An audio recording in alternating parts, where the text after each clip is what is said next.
عید الاضحیٰ اور عید الفطر کی نماز میں نیت فرق یہ ہے کہ عید الفطر کے اندر عید الفطر کی 2 رکعت نماز واجب 6 زائد تکبیرات کے ساتھ،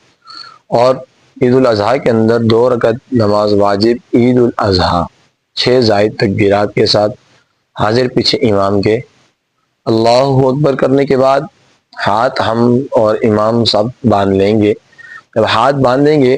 اللہ اکبر کے بعد، تو اب یہاں پر ثنا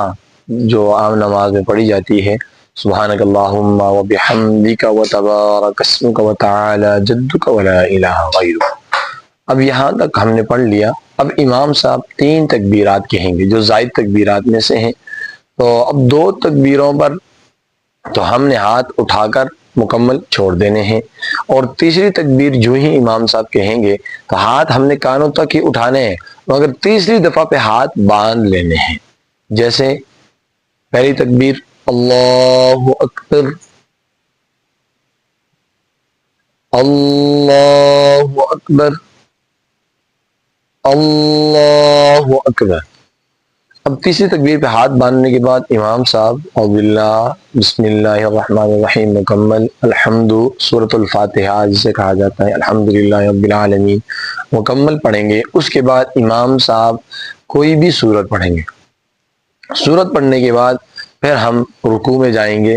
حسب معمول جو نماز میں رکوع کیا جاتا ہے، رکوع میں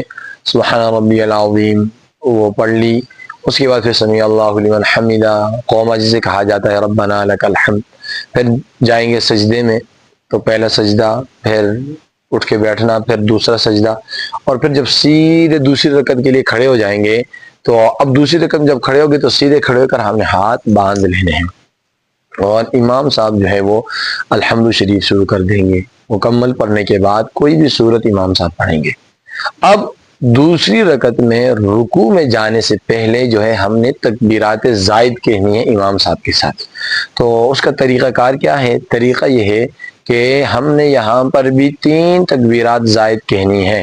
اور 3 تکبیرات کہتے ہوئے یہ 3 زائد تکبیرات ہیں، ان 3 تکبیروں میں ہم نے ہاتھ چھوڑ دینے ہیں، اور چوتھی تکبیر جس وقت کہی جائے گی تو اس چوتھی تکبیر کو کہتے ہوئے ہم سیدھا رکوع میں چلے جائیں گے۔ جیسے اب دوسری رکعت میں الحمد اور سورت امام صاحب نے مکمل کر لی، اب رکوع میں جانے کا ٹائم ہے، تو اس سے پہلے یہاں پر ہم نے کیا کرنا ہے کہ 2 زائد تکبیرات جو ہیں 3 زائد تکبیرات جو ہیں وہ پڑھنی ہے۔ وہ کیسے پڑھیں گے؟ ایسے امام صاحب نے کوئی بھی سورت پڑھ کے ختم کی تو اللہ اکبر، اللہ اکبر، اللہ اکبر، 3 تکبیرات ہوگی۔ اب چوتھی تکبیر پہ اللہ اکبر کہہ کر رکوع میں جائیں گے۔ اس کے بعد پھر امام صاحب کھڑے ہو جائیں گے، سمیع اللہ لمن حمیدہ ہم سب ربنا لک الحمد، پھر 2 سجدے امام صاحب کریں گے۔ نماز جسے پڑھی جاتی ہے پھر اتحیات ہے، اور عید الاضحیٰ کی نماز کے بعد خطبہ ہوتا ہے، تو نماز کے بعد خطبہ سننا واجب ہے اور ضروری ہے، نماز کا حصہ ہے۔ اس لیے ہم بعض رات ہماری لاپرواہی یا نادانی سمجھ لیں یا ناسمجھی سمجھ لیں، جس کی بنا پر ہم کیا کرتے ہیں کہ نماز سے ہوتے ہی مسجد سے نکل جاتے، حالانکہ خطبہ نماز کا حصہ ہے۔ جس طرح جمعے میں نماز کے پہلے جو ہے وہ خطبہ ضروری ہوتا ہے، سننا واجب ہوتا ہے، اس میں کوئی ہیر و پھر حرکت نہیں کر سکتے، خطبے کے لیے پہنچنا لازمی ہے۔ اسی طرح عید الفطر اور عید الاضحیٰ والے دن نماز کے بعد خطبہ سننا لازم ہوتا ہے، اور عید الاضحیٰ اور عید الفطر کے